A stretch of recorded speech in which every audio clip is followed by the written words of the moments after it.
Unlike Ukraine's bid to join NATO, Russia's president is not opposed to the membership of Kiev in the European Union, but such a step would make from Ukraine a semi-colony for the West. In his 73-minute speech at the St. Petersburg Economic Forum, Vladimir Putin affirmed once again that his enemy is the Western military alliance and not the EU.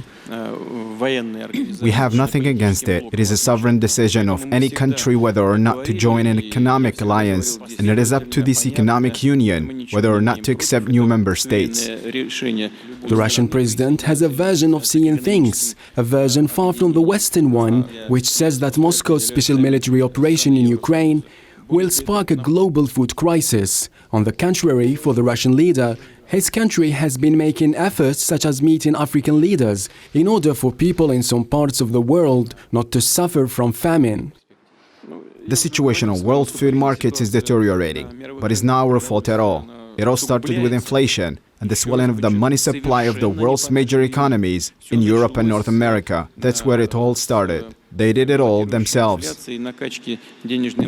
4 months ago, Russia started sending troops in Ukraine. Since then, Moscow came under an array of Western sanctions. But according to Mr. Putin, these economic arrows aiming to paralyze Russia's economy are a double-edged sword affecting countries beyond Russia, including those of the European Union.